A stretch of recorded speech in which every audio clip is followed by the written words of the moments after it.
नमस्कार, good morning, सुप्रभात। मैं हृदय मिश्रा आप सभी का स्वागत करता हूं डिकोड एग्जाम के इस डेली करंट अफेयर्स प्रोग्राम में। कैसे हैं आप सभी लोग? आई होप आप सभी लोग अच्छे होंगे और अपनी पढ़ाई को बहुत ही बेहतर ढंग से कर रहे होंगे। देखिए, आज है 20 जून यानी कि 20 जून।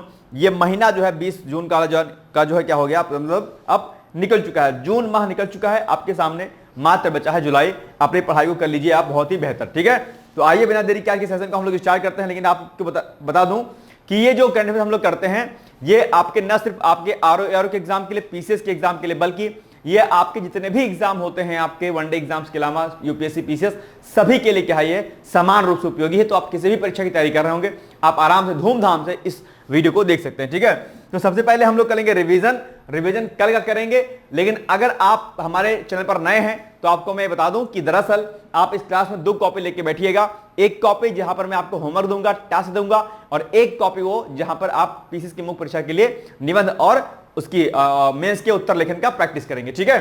तो आइए हम लोग सबसे पहले करेंगे रिवीजन, उसके बाद हम लोग आएंगे सीधे अपने टॉपिक पर। ओके, नंबर 1, ईरान इजराइल तनाव के बीच 17 जून को ग्रुप ऑफ 7 यानी कि G7 देशों के नेताओं ने मिडिल ईस्ट में शांति और स्थिरता के लिए अपने समर्थन की पुष्टि की है। आप जानते होंगे इजराइल ईरान युद्ध चल रहा है, और ऐसे में G7 ने दरअसल ईरान को चेताया है कि भाई ऐसा है, आप सुधरो थोड़ा सा, और जो आप गलती कर रहे हो मत करो, ठीक है।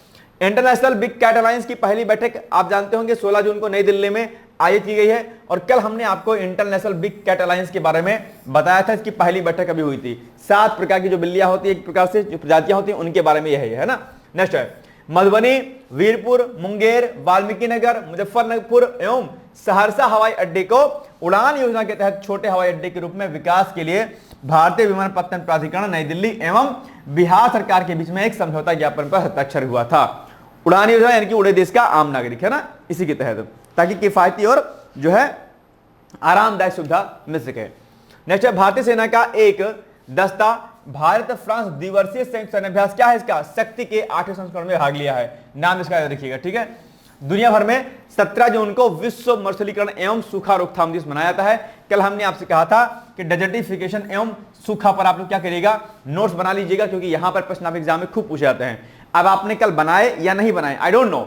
अगर आपने बनाए होंगे, क्योंकि यहां पर प्रश्न आपके मेंस में खूब पूछता है, जियोग्राफी वाले सेक्शन में आपको यहां पर सेक्शन खूब पूछता है, और अगर एसए की बात करें तो एसए में भी यहां पर खूब प्रश्न पूछता है, और अगर आप इंटरव्यू देंगे तो वहां पर भी आपके एग्जाम में खूब प्रश्न पूछेगा यहां से, ठीक है। आइए, रक्षा साइबर एजेंसी ने 16 जून को राष्ट्रीय स्तर पर साइबर सुरक्षा को मजबूत करने के लिए साइबर सुरक्षा अभ्यास की शुरुआत की है, ठीक है।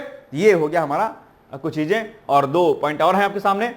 केंद्रीय सूचना एवं प्रसारण तथा इलेक्ट्रॉनिक्स एवं सूचना प्रौद्योगिकी मंत्री श्री अश्विनी वैष्णव ने 17 जून को हरियाणा के मानेसर स्थित मारुति सुजुकी इंडिया लिमिटेड में देश के सबसे बड़े ऑटोमोबाइल गति शक्ति मल्टी मॉडल कार्गो टर्मिनल का उद्घाटन किया है। नेक्स्ट है पूर्वोत्तर भारत में कोयले की घनी परतों में वैज्ञानिकों ने एक पत्ती का रहस्य खोजा है, जो दक्षिण एशिया की जैव विविधता का एक अलग जो है स्वरूप बताती है अपने आप पे, ठीक है।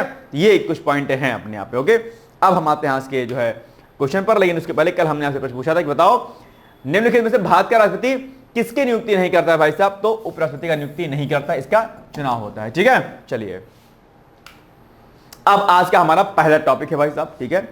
राष्ट्रीय मानवाधिकार आयोग का 4 सप्ताह का ग्रीष्मकालीन इंटर्नशिप कार्यक्रम 2025 अभी हाल ही में हुआ है।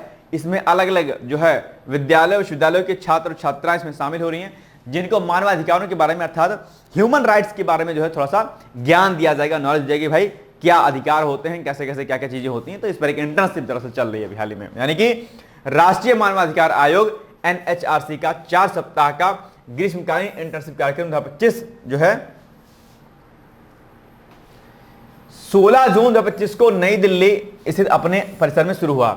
इस कार्यक्रम का उद्देश्य विश्वविद्यालय स्तरीय छात्रों में मानवाधिकार जागरूकता को बढ़ावा देना, कि भाई हमारे अपने क्या राइट्स है, ह्यूमन राइट्स क्या होते हैं, अगर उसका वायलेशन होता है तो आप क्या कार्रवाई कर सकते हैं।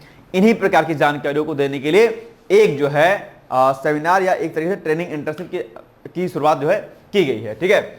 इस कार्यक्रम के लिए 1468 आवेदकों में से 80 छात्रों को चुना गया है, जो 20 राज्यों के शासित प्रदेशों के 42 संस्थानों से विविध शैक्षणिक पृष्ठभूमि से आते हैं, है ना। इनमें कानून, सामाजिक विज्ञान, सामाजिक कार्य, मनोविज्ञान, पत्रकारिता, जेंडर स्टडी, डिजिटल मानविकी और अंतर्राष्ट्रीय संबंध के छात्र इसमें शामिल हैं। कार्यक्रम का उद्घाटन न्यायमूर्ति कौन, श्री वी राम सुब्रमण्यम ने किया है, ध्यान रखिएगा इस बात का, ठीक है। अच्छा, राष्ट्रीय मानवाधिकार आयोग आपके एग्जाम के लिए बहुत आवश्यक है, ठीक है। स्टैटिक क्वेश्चन पूछता है तो क्यों ना हम लगे हाथ राष्ट्रीय मानवाधिकार आयोग के बारे में पढ़ लेते हैं, है ना। ऐसे तो करंट अफेयर तैयार किया जाता है, यानी कि कोई अगर चर्चा में रहती है तो उससे संबंधित जो जानकारी है वो आपके बारे में होनी चाहिए, ठीक है। आइए, तो राष्ट्रीय मानवाधिकार आयोग के बारे में अगर बात करेंगे तो यह जो है ये क्या है, इसका गठन 12 अक्टूबर 1993 को किया गया था, ठीक है। 12 अक्टूबर 1993 को। मुख्यालय कहां पर इसका, नई दिल्ली में है। आयोग का अधिदेश मानव अधिकार संरक्षण संशोधन अधिनियम 2006 द्वारा यथा संशोधित मानव अधिकार संरक्षण अधिनियम 1993 में निहित है अपने आप में, ठीक है। तो ये भी पॉइंट आपको ध्यान रखना है। आइए, राष्ट्रीय मानवाधिकार आयोग का गठन पेरिस सिद्धांतों के अनुरूप है, जिन्हें अक्टूबर 1991 में पेरिस में मानव अधिकार संरक्षण एवं संवर्धन के लिए राष्ट्रीय संस्थानों पर आयोजित पहली अंतरराष्ट्रीय कार्यशाला में इसको हमने अंगीकृत किया था। ओके, 20 दिसंबर 1993 में संयुक्त राष्ट्र महासभा द्वारा संकल्प 48/134 के रूप में समर्थित किया गया था इसको, ठीक है। यह आयोग मानव अधिकारों के संरक्षण, संवर्धन, प्रति भारत की चिंता का प्रतीक अथवा संवाहक है। कौन, राष्ट्रीय मानवाधिकार आयोग, यानी किसी भी ह्यूमन का कोई भी वायलेशन ना होने पाए, है ना। ये पॉइंट आपको क्या करना है, विशेष तौर पर आपको ध्यान देना है। इसके अलावा अगर हम बात करेंगे थोड़ा सा आगे, ठीक है, तो राष्ट्रीय मानवाधिकार आयोग के अध्यक्ष कौन है, यह जानकारी दरअसल आपको होनी चाहिए। आप मुझे कमेंट करके बताओ कि राष्ट्रीय मानवाधिकार आयोग के जो अध्यक्ष वर्तमान में है वो कौन है, एक बात। दूसरा, लगे हाथ आपको एक टास्क में देता हूं, वो टास्क क्या है कि आप लगे हाथ जो है राष्ट्रीय मानवाधिकार आयोग के बारे में पढ़ लीजिए। क्या, राष्ट्रीय मानवाधिकार आयोग, ठीक है, राष्ट्रीय मानवाधिकार, ठीक है, सॉरी राष्ट्रीय महिला आयोग, सॉरी राष्ट्रीय महिला आयोग, राष्ट्रीय महिला आयोग, ठीक है, राष्ट्रीय महिला आयोग, इसके बारे में भी आप जानकारी ले लीजिएगा। और जरा मुझे बताइएगा कि यूपी उत्तर प्रदेश महिला आयोग की अध्यक्ष कौन है, जरा इसमें आप मुझे यही बताइए। यह भी क्या है, बहुत आवश्यक है, ठीक है। एक आपको पढ़ना है राष्ट्रीय महिला आयोग के बारे में, और दूसरा आपको मुझे बताना है कि उत्तर प्रदेश महिला आयोग की वर्तमान अध्यक्ष कौन है। बड़ा इंपॉर्टेंट प्रश्न है, आपके परीक्षा में पूछा जाता है। मैं आपसे अपेक्षा करता हूं कि आप दोनों के बारे में इसको जानकारी मुझे देंगे और अपनी कॉपी में इसको नोट कर लेंगे, जो आपने टास्क वाली कॉपी बनाई हुई होगी, ठीक है। आइए, ये पॉइंट आपके क्लियर हो गए। आइए आगे बढ़ते हैं हम लोग। बाकी यहां पर कुछ पॉइंट और दे रखे हैं, आप इसको पढ़ लीजिएगा। मानवाधिकार, राष्ट्रीय मानवाधिकार के क्या कार्य और शक्तियां हैं, इसको देख लेते हैं। तो किसका कार्य शक्तियां क्या हैं, मानवाधिकार उल्लंघनों की जांच करना, स्वतंत्र जांच आयोग बैठाना, सरकारी रिपोर्ट और जेलों का निरीक्षण कर सकते हैं, मानवाधिकार शिक्षा को बढ़ावा देना, ये इनके अधिकार क्षेत्रों में कार्यों में आता है। सरकार को सिफारिशें देना, लेकिन यह बाध्यकारी नहीं होती है। ऐसा नहीं है कि राष्ट्रीय मानवाधिकार आयोग ने सरकार को कुछ रिकमेंडेशन दिया तो सरकार पर वो बाध्यकारी की नहीं भैया आपको फॉलो ही करना, नहीं, ऐसा नहीं है। इसकी जो प्रकृति होती है सलाहकारी होती है, अपने आप में एडवाइस दे सकता है, सलाह दे सकता है, लेकिन मानना या ना मानना सरकार के ऊपर निर्भर करेगा, ठीक है। अदालतों में हस्तक्षेप करना, यदि कोई गंभीर मानवाधिकार मामला हो तो, ठीक है, एनजीओ के साथ में समन्वय करना, तो ये सब क्या है, ये राष्ट्रीय मानव आयोग के क्या है, आपके इंपॉर्टेंट पॉइंट है, कार्य है, फंक्शन है अपने आप में। ध्यान दीजिएगा कि यहां पर प्रश्न आपके प्री में पूछे जाते हैं और आपके मेंस में भी पूछे जाते हैं और आपके इंटरव्यू में भी पूछे जाते हैं। तो इसलिए राष्ट्रीय मानवाधिकार आयोग, अंतरराष्ट्रीय मानवाधिकार आयोग, राष्ट्रीय महिला आयोग, उत्तर प्रदेश महिला आयोग के बारे में आपको जानकारी होनी चाहिए अच्छे तरीके से, ठीक है। ये सब बहुत इंपॉर्टेंट फैक्ट है आपके लिए। चलिए आइए, प्रश्न क्या है कि नीचे दिए गए कथनों पर विचार कीजिए। अब आपके सामने जो है ऑप्शन यहां पर दिया गया है, आप मुझे बताइए कि इसका एग्जैक्टली जो उत्तर होगा वो क्या होगा, ठीक है। पहला ऑप्शन है राष्ट्रीय मानवाधिकार आयोग का गठन 12 अक्टूबर 1993 को हुआ था, बिल्कुल सही बात है, ऐसा ही था, ठीक है, ये मेरे अकॉर्डिंग सही हो जाएगा। दूसरा, इसका गठन संविधान के अनुच्छेद 51A के तहत हुआ था, नहीं भाई साहब ये गलत लग रहा है, बिल्कुल गलत है, ये गलत हो जाएगा। आयोग का गठन पेरिस सिद्धांतों के अनुरूप किया गया था, बिल्कुल सही बात है, 1 और 3 सही है, यानी कि 1 और 3 कहां पर है, 1 और 3 है यहां पर आपका बी ऑप्शन, यानी कि B is the right answer. इसका जो ऑप्शन वो गलत टाइप हो गया है, सी टाइप हो गया, लेकिन इसको कर लीजिएगा आप लोग क्या, बी कर लीजिएगा, ठीक है, इसको आप लोग बी कर लीजिएगा, ओके, बी कर लीजिएगा, इसको कट करिए और ये कर दीजिए बी ऑप्शन, ठीक। आइए, पनडुब्बी रोधी shallow water craft INS Arnala भी चर्चाओं में है और इसको आप लोग अच्छे से कर लीजिएगा। तो विशाखापत्तनम के नौसेना डॉकयार्ड में देश के पहले पनडुब्बी रोधी सैलो वाटरक्राफ्ट आईएनएस अरनाला को भारतीय नौसेना में शामिल कर लिया गया है। ठीक है, और ये आपके एग्जाम के लिए क्या है, आवश्यक है, इंपॉर्टेंट है। समारोह की अध्यक्षता प्रमुख रक्षा अध्यक्ष जनरल अनिल चौहान करेंगे, ध्यान रखिएगा। और आईएनएस अरनाला भारतीय नौसेना में शामिल होने वाले 16 पनडुब्बी रोधी सैलो वाटरक्राफ्ट पोतों में से पहला है अपने आप में। ठीक है, इसे 8 मई को नौसेना को सौंपा गया था।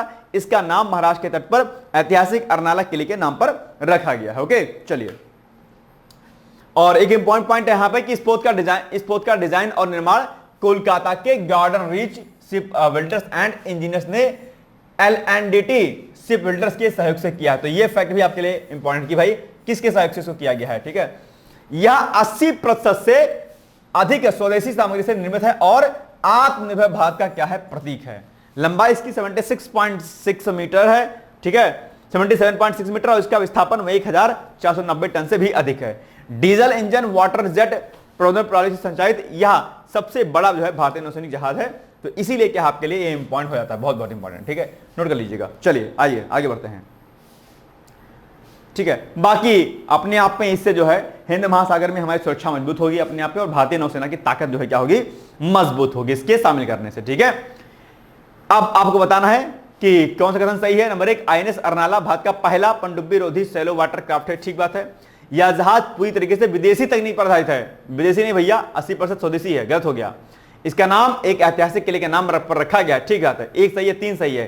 तो 1 और 3 कहां पर है, बी में है, तो बस B is the right answer, कोई दिक्कत वाली बात नहीं है। चलिए, पहला रूसी भारतीय विवाद मंच का आयोजन अभी हाल ही में किया गया है नई दिल्ली स्थित रूसी हाउस में। कहां पर, रूसी हाउस में पहला रूसी भारतीय युवा मंच का आयोजन किया जा रहा है।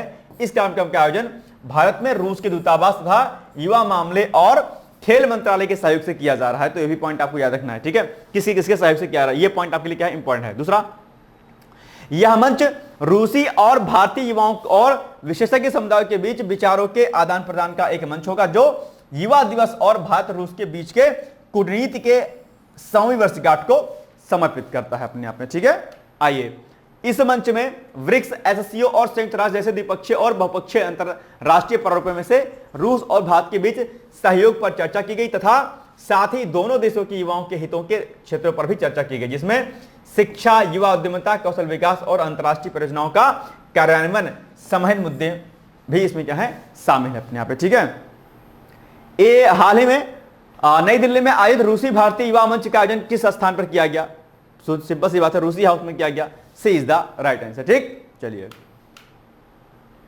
वैश्विक लैंगिक अंतराल रिपोर्ट अभी जारी की गई भाई साहब, बड़ा इंपॉर्टेंट है आपके एग्जाम के लिए। ठीक है, इसको अच्छे से नोट कर लीजिएगा।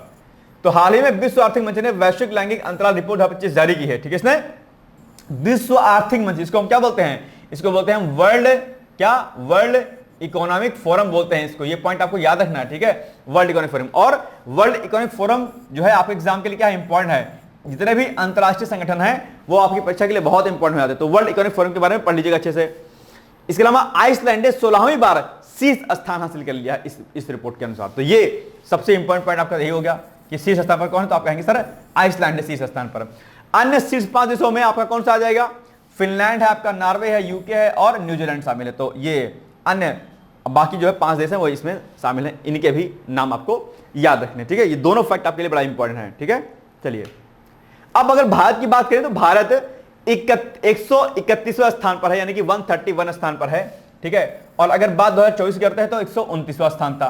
कई बार क्या होता है, वर्तमान वर्ष के बारे में, मतलब वर्तमान वर्ष के बारे में ना पूछ करके विगत वर्ष के बारे में पूछ लेता है। ठीक है, तो 24 में रैंक इसकी 129 थी और अभी 131 स्थान पर है। ठीक है, समग्र लैग स्कोर 64.4 जो वैश्विक औसत से नीचे है, और दक्षिण एशिया में भारत 5वें स्थान पर है। इसके पीछे कौन कौन सा है, बांग्लादेश, भूटान, नेपाल और श्रीलंका शामिल है। तो कई बार ऐसे प्रश्न ही पूछ लेता है कि बताओ एशिया में कौन सा स्थान है, दक्षिण एशिया में कौन सा स्थान है, ऐसे फैक्ट भी कई बार पूछता है आपको घुमाने के लिए। बताओ सिर्फ आपने टॉप के 5 और लास्ट के 5 याद के लिए, या विगत वर्ष के तैयार के लिए, या फिर एशिया में एशिया में जो है कौन कौन से टॉप में देश हैं। ठीक है, कई बार किसी संगठन का नाम ले लेगा आपसे और पूछेगा बताओ ब्रिक्स समूह में से भारत के रैंक किस स्थान पर, ऐसा ही पूछ लेता है।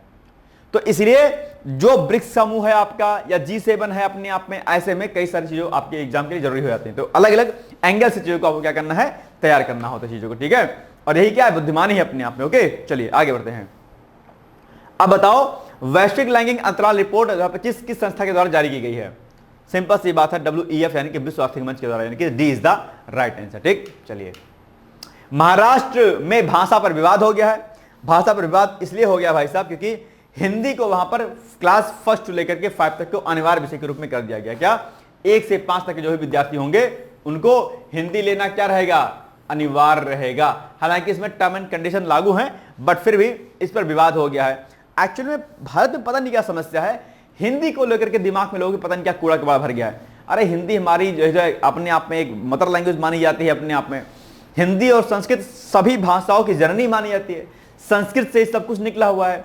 पता नहीं क्या प्रॉब्लम है कि हिंदी को लेकर के भारत के राज्यों में अलग अलग दिक्कतें होती रहती है, और ये मुझे लगता है कि बहुत खराब बात है, ठीक है, कि हिंदी अनिवार्य नहीं की जानी चाहिए। हिंदी डेफिनेटली अनिवार्य की जानी चाहिए। साइंटिफिक लैंग्वेज है अपने आप पे, संस्कृत से निकली लैंग्वेज है अपने आप में, तो मुझे लगता है कि इस पर जो है विशेष रूप से फोकस करना चाहिए। लेकिन दिक्कत क्या है कि नहीं मानते लोग। एनीवेज, आइए आगे बढ़ते हैं।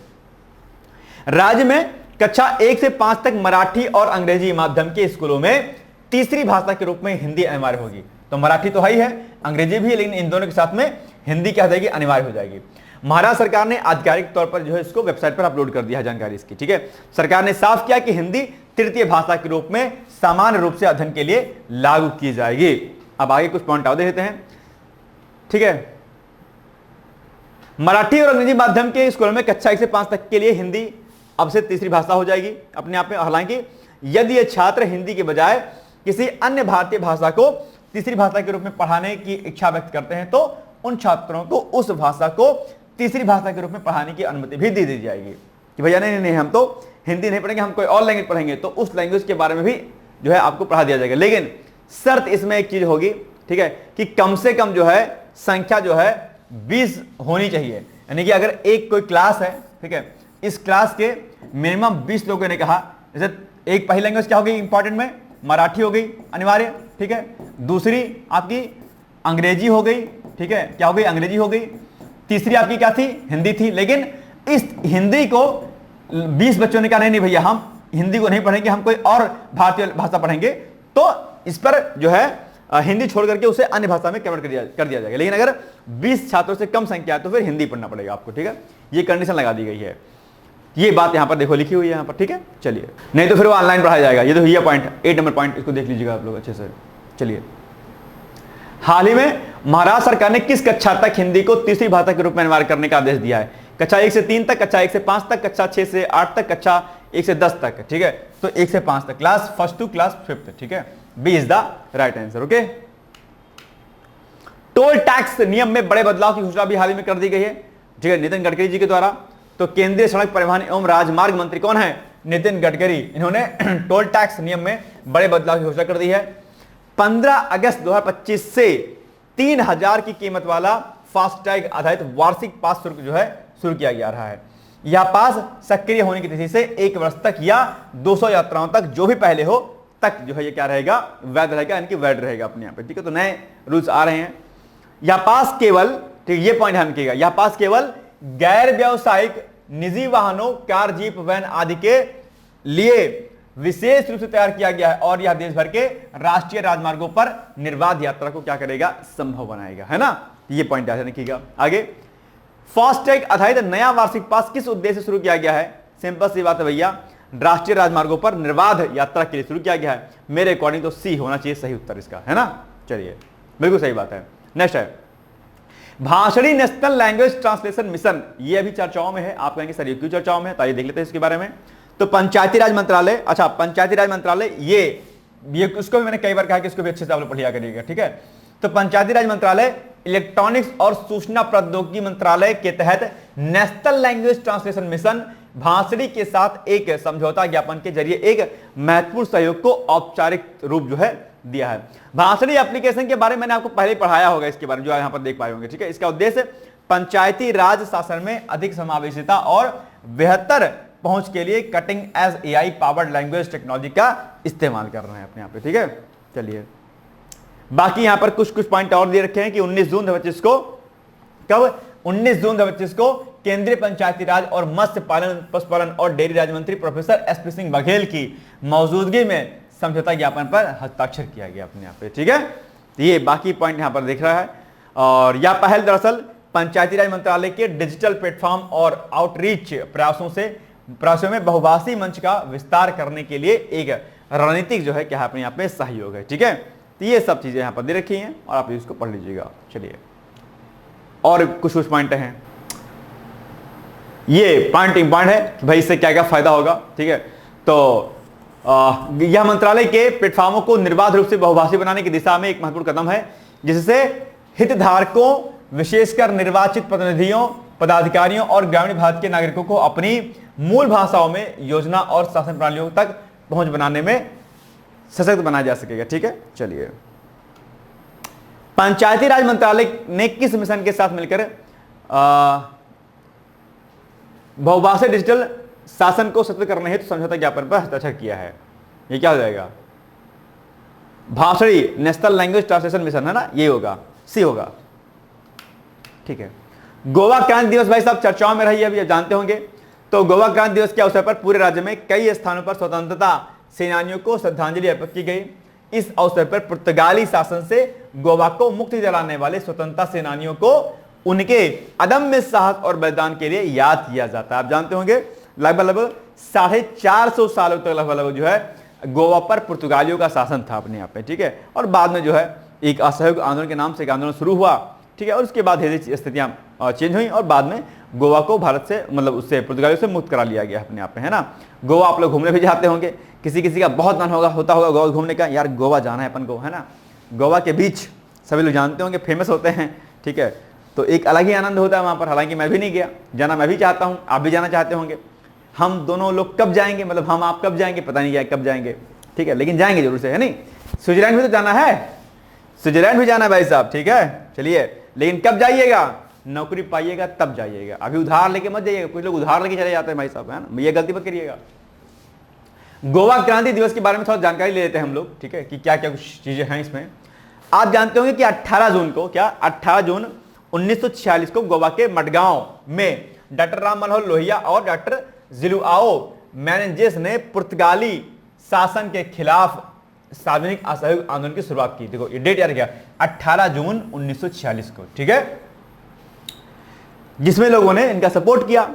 इस आंदोलन ने राजनीतिक जागरण शुरू किया और अंततः क्या हुआ? 19 दिसंबर 1961 को ऑपरेशन विजय के माध्यम से गोवा को पुर्तगाली नियंत्रण से मुक्त करा लिया गया। तो ये ऑपरेशन जो नाम है, इसका आपको क्या नाम करना है, नाम याद रख लेना। ठीक है, गोवा को किस जो है ऑपरेशन के तहत गोवा को मुक्त कराया गया। ठीक है, ऑपरेशन विजय। अब आप बताइए, गोवा में 18 जून 1946 को असहयोग आंदोलन कहां पर प्रारंभ हुआ? बताओ, पणजी में, वास्को में, मडगांव में या फिर पोंडा में? बताओ क्या होगा इसका उत्तर? सिंपल सी बात है भैया जी, मडगांव में हुआ था, यानी कि सी इज द राइट आंसर। ठीक, कोई दिक्कत? अच्छा, आप लोग एक काम करिए कि जो अलग अलग स्टेट है ना, जितने भी अलग अलग स्टेट हैं, ठीक है, जितने भी अलग अलग स्टेट हैं, ठीक है, उनकी स्थापना वर्ष के बारे में आपको जानकारी होनी चाहिए। उनकी स्थापना वर्ष कि भैया उनकी स्थापना वर्ष किस वर्ष हुई थी, क्या हुआ था। और जब स्टेट पढ़िएगा तो साथ साथ में क्या करिएगा, वहां के कौन से इस समय राज्यपाल हैं, हैंड टू हैंड क्या करिएगा, उसमें पढ़ लीजिएगा कौन से राज्यपाल हैं। राज्यपाल पढ़िएगा तो वहां पर जो सदन है वो कैसा है, मतलब सदन एक सदनी है या फिर दो सदनी है। ठीक है, अच्छा कुछ कुछ चीजें मैं आपको बताता हूं जो आपको थोड़ा सा ना मिस्टीरियस के रूप में याद रख लेना है। मैं कुछ कुछ चीजें आपको बता देता हूं, ठीक है, आप ताकि कंफ्यूज ना हो यहां पर। ठीक है, जैसे कि नंबर 1 पॉइंट, राज्य संबंधी जानकारी। राज्य संबंधी, अब राज्य संबंधी अगर जानकारी की बात करेंगे तो वहां का सीएम कौन है, ठीक, वहां का क्या कहते हैं गवर्नर कौन है, ठीक है, वहां का गवर्नर कौन है, ठीक है। इसके अलावा वहां पर सदन जो कैसा है, एक सदनी है या फिर दो सदनी है, ठीक है। वहां का जो हाई कोर्ट है, उस हाई कोर्ट के जो चीफ जस्टिस हैं वो कौन है, वहां के प्रमुख नेशनल पार्क, ठीक है, प्लस जो वहां के जो सेंचुरीज वगैरह है वो कौन सी होती हैं, ठीक है। वहां पर क्या कोई जातियां जनजातियां पाई जाती हैं क्या, आपको हैंड टू हैंड ये भी तैयार कर लेना है आपको, वहां पर जातियां जनजातियां कौन सी पाई जाती हैं, ठीक है। प्रमुख त्योहार कौन से है वहां पर उस स्टेट के, वो भी तैयार कर लीजिए हैंड टू हैंड। तो जब आप इस तरीके से राज्य के बारे में जानकारी एकत्रित करेंगे तो आप पाएंगे बहुत सारे फैक्ट व डेटा आपके जो है क्या हो जाएंगे, नहीं हो जाएंगे ऊपर, ठीक है। तो आप मैप के माध्यम से आप तैयारी करें, जैसे मैप लगा लीजिए इंडिया का, ठीक है, और देख लीजिए कौन सा स्टेट कहां पर है, उसी स्टेट के बारे में आप जानकारी बढ़िया बढ़िया यहां पर लिख लिया करिए इन नोट से अपने पेंसिल से, तो एक बढ़िया जानकारी आपको यहां से इस तरीके से हो जाया करेगी, ठीक है। जब भी आप पढ़ें तो चीजों को डिटेल्स में पढ़ा करें आराम से, है ना। चलिए, प्रमुख मेले त्योहार कौन से लगते हैं उस स्टेट में, ये सब जानकारी आपको वहां पर विशेष तौर पर होनी चाहिए, ठीक है, समझ आ गया। तो ऐसे आपको चीजों को क्या करना है, तैयार करना है। और ये सब चीजें जो ऐसी होती हैं कि इसको हमें ऐसे ही तैयार करना होता है, यानी कि कभी कुछ तैयार कर लिया कभी कुछ तैयार कर लिया, ऐसा नहीं करना है आपको, लिमिटेड चीजों को तैयार करना है। थोड़ा सा देखो, प्री कैसे निकलेगा, प्री निकलेगा स्मार्ट तरीके से, दिन भर रट्टू तोता बने रहोगे, 20 घंटा पढ़ोगे, एग्जाम नहीं निकलेगा। मिनिमम पढ़ करके आप मैक्सिमम आउटपुट ले सकते हैं, स्मार्ट तरीका फॉलो करेंगे तो हो जाएगा। इसलिए मैं कहता हूं करंट अफेयर्स क्लास मेरी देखा करो, कुछ कुछ चीजें मैं बताता रहता हूं, उसको क्या करो। अब ये मैंने आज बताया आपको। अच्छा, राज्यों में भी जो पूर्वोत्तर के राज्य हैं आपके, क्या जो पूर्वोत्तर राज्य हैं, पूर्वोत्तर के राज्य, ठीक है, पूर्वोत्तर के राज्य, यहां से प्रश्न खूब पूछता है। तो पूर्वोत्तर राज्यों के बारे में, चाहे असम, मिजोरम, ठीक है, नागालैंड, त्रिपुरा, ये सब जो स्टेट हैं आपके, असम, इनको अच्छे से रेडी कर लीजिए आप, ठीक है। इसके अलावा कुछ इंपॉर्टेंट और हैं स्टेट जो आपके यूपी से लगे हुए, उनके बारे में पूछ पढ़ लीजिए, बस छोड़ दीजिए, हो गया, है ना। तो ऐसे आप चीजों को तैयार कर लीजिए। आइए आगे बढ़ते हैं हम लोग। तो ये मडगांव हो जाएगा, है ना। अब आपके सामने एक प्रश्न है कि वैश्विक लैंगिक अंतराल रिपोर्ट 2025 के अनुसार कौन सा देश लगातार 16वीं बार शीर्ष स्थान पर रहा है, ये आपको बताना है, ठीक है। नॉर्वे, फिनलैंड, आइसलैंड या फिर स्वीडन, बताइएगा इसका उत्तर क्या होगा। अब आपके सामने छोटा सा एडवर्टाइजमेंट है कि अगर आप तैयारी करते हैं पीसीएस की या करना चाहते हैं, आपको इन फ्यूचर अगर एग्जाम देना है आपको, तो ये हमारा कोर्स है पीसीएस का। इसके बारे में थोड़ा सा मैं हल्का सा समराइज वे में समझा दे रहा हूं, आप इसको समझिएगा। इसमें इंटीग्रेटेड वीडियो लेक्चर्स मिलेंगे, मतलब प्री प्लस मेंस दोनों के साथ में वीडियो होंगे। ध्यान रखिएगा, कभी भी प्री की तैयारी अलग और मेंस की तैयारी नहीं अलग होती है। आप लोग बहुत बार ये गलती करते हो कि पहले प्री पढ़ोगे फिर बाद में मेंस पढ़ोगे, ऐसी गलती मत करिएगा। मेंस के साथ में ही प्री की तैयारी होती है, और प्री के 4 महीना पहले 3 महीना पहले सब कुछ छोड़ करके प्री ओरिएंटेड तैयारी होती है, बस यही होता है और कुछ नहीं होता है, ठीक है। इसमें एनसीईआरटी स्टैंडर्ड सोर्स हमारा होगा, एनसीईआरटी बेसिक हमारा होगा, क्योंकि बहुत सारे छात्र ऐसे होंगे जो ग्रामीण पृष्ठभूमि से होंगे, उनका एजुकेशन बैकग्राउंड नहीं अच्छा होगा, तो उनके लिए बेसिक सोर्स से होगा। एक्सपीरियंस टीचर्स पढ़ाएंगे आपको, पर्सनल इंटरेक्शन होगा, आपका डाउट सेशन होगा, आप वहां पर अपनी बातों को रख सकते हैं, कोई दिक्कत नहीं है। रिकॉर्डेड वीडियो हमारे लेक्चर्स होंगे भाई साहब, ध्यान रखिएगा। और all previous year question paper भी आपको कराए जाएंगे, चाहे वो प्री का हमारा पीवाईक्यूज हो, चाहे वो हमारा मेंस का हो। प्री के पीवाईक्यूज की एक प्रॉपर प्लेलिस्ट बनी होगी, ठीक है, विगत 15-20 सालों के पीवाईक्यूज कराया जाएगा। और जो मेंस के पीवाईक्यूज हैं आपके, उसमें यूपीएससी के भी क्वेश्चंस, पीसीएस के भी क्वेश्चन और एक्सपेक्टेड क्वेश्चंस मेंस के, वो क्लास में कराए जाएंगे। क्लास में कोई टॉपिक खत्म हुआ उसके क्वेश्चन करा दिया गया, ऐसे कराया जाएगा, ठीक है। इसके अलावा टेस्ट सीरीज प्री और मेंस दोनों की मिलेगी, और आंसर राइटिंग प्रैक्टिस भी आपको डेली कराया जाएगा, कुछ भी आपको डेली कराई जाएगी। रेगुलर टॉपिक वाइज टेस्ट होगा आपका टेलीग्राम पर। वैलिडिटी पूरे कोर्स की 18 महीने की होगी, कोर्स हमारा 8-9 महीने में हो जाएगा, आप आराम से 18 महीने तक इस कोर्स को देख सकते हैं। अगर आप इस कोर्स को लेते हैं, इंटरव्यू तक जाते हैं, तो आपकी फीस सारी वापस हो जाएगी। आपका इंटरव्यू निकले नहीं निकले डजंट मैटर, लेकिन आपकी फीस वापस जाएगी सिर्फ इतने पर कि आप इंटरव्यू दे रहे हैं, बस, ठीक है। All in one course with affordable and minimum fees, बहुत ही मिनिमम फीस है। अगर आप इसको देखेंगे तो इसकी फीस 1-1.25 लाख से प्लस जाएगी, लेकिन जो फीस हमने रखी है बहुत मिनिमम प्राइस पर रखी है, आप चाहें तो। अच्छा, इस कोर्स को लेने के बाद क्या होगा कि आपकी आरओ की तैयारी और पीसीएस दोनों की तैयारी हो जाएगी, और यूपीएससी के 4 पेपर आल्सो रेडी हो जाएगा। तो आपको अगर इस कोर्स को लेना है और आरओ 26 का एग्जाम देना है, पीसीएस का देना है, तो आप सीधे जो है इस नंबर पर कॉन्टेक्ट कर लीजिएगा, लिख के भेज दीजिएगा, व्हाट्सएप कर दीजिएगा पीसीएस, और व्हाट्सएप करके भेज देना है आपको 8604409201 पर, इस पर आपको भेज देना है, ठीक है। ये हो गई छोटी सी इंफॉर्मेशन। और अब आपके लिए छोटा सा प्रश्न है, प्रमुख संसदीय समितियों पर टिप्पणी लिखिए, यानी कि जो भी प्राक्कलन समिति होती है, लोक लेखा समिति होती है ना, इन समितियों पर आपको टिप्पणी लिखनी है, ठीक है। तो इसको लिखिएगा और मुझे बताइएगा। आप इसको लिख करके आप मुझे भेज सकते हैं मेरे कॉन्टैक्ट नंबर पर 8604409201, क्या 8604409201, इस पर जो है आप इसको लिख करके भेज सकते हैं। या आप ही और अदर कोई प्रॉब्लम है, ठीक है, आपको लगता है प्रिपरेशन नहीं हो पा रही, कुछ प्रॉब्लम हो रही है, या यूपीएससी में कुछ प्रॉब्लम हो रही है, ठीक है, या आरओ में कोई दिक्कत हो रही है, तो आप सीधे आप इस नंबर पे आप मुझे व्हाट्सअप करके कॉल कर सकते हैं, ठीक है। तो आगे फिर हम लोग मिलेंगे कल, तब तक आप लोग पढ़ते रहिए, मस्त रहिए, व्यस्त रहिए। ईरान और इजराइल पर एक मैंने बहुत अच्छा सा आर्टिकल कराया हुआ था परसों नरसों, उसको आप एक बार देख लीजिएगा, वीडियो वाले सेक्शन में पढ़ा हुआ है वो वीडियो, ठीक है। Thank you so much, bye bye, take care. All the best. दोस्तों, क्या आप पीसीएस अधिकारी बनना चाहते हैं? यदि हाँ, तो डिकोड एग्जाम लेकर आया है यूपी पीसीएस फाउंडेशन कोर्स 2025। यह एक ऑल इन वन कोर्स है जिसमें प्रीलिम्स मेंस दोनों ही परीक्षाओं के लिए वीडियो लेक्चर, एनसीईआरटी और standard books based bilingual notes उपलब्ध कराया जा रहा है। इस कोर्स में प्री और मेंस के सभी प्रीवियस ईयर क्वेश्चंस पेपर भी वीडियो लेक्चर के माध्यम से कोर्स में सम्मिलित होंगे। साथ ही साथ में कोर्स का कंटेंट गुणवत्तापूर्ण होने के साथ ही साथ एग्जाम ओरिएंटेड है, जिससे कोर्स लेने वाले स्टूडेंट्स को कोई भी बाहरी पुस्तक या नोट्स पढ़ने की आवश्यकता न पड़े। इस कोर्स में प्रीलिम्स और मेंस के टेस्ट सीरीज तथा आंसर राइटिंग प्रोग्राम भी शामिल है, जिसके साथ ही साथ टेलीग्राम ग्रुप में रेगुलर टॉपिक वाइज टेस्ट कराए जाएंगे। इसके साथ ही सीसेट, निबंध तथा सामान्य हिंदी की अतिरिक्त कक्षाएं भी चलाई जाएंगी तथा हमारे कोर्स से परीक्षा में सफल होकर इंटरव्यू देने वाले विद्यार्थियों को इंटरव्यू की भी तैयारी कराई जाएगी और अंतिम परिणाम कुछ भी हो, पूरी फीस उन्हें रिवार्ड के स्वरूप जो है वापस कर दी जाएगी तथा अगले बैच में उन्हें निःशुल्क प्रवेश प्रदान किया जाएगा। उल्लेखनीय है कि डिकोड एग्जाम एक संस्थान के रूप में 5 वर्ष के अपने सफल कार्यकाल में अब तक 55 से अधिक विद्यार्थियों को विभिन्न परीक्षाओं में अंतिम सफलता दिलाने में अपना सफल योगदान दे चुका है। इस कोर्स की फीस 15,000 रुपये निर्धारित की गई है, लेकिन पहले प्रवेश देने वाले 100 विद्यार्थियों को 3,000 रुपये की विशेष छूट दी जा रही है। और अधिक जानकारी के लिए हमारे संस्थान के नंबर 6307495944 पर संपर्क करें।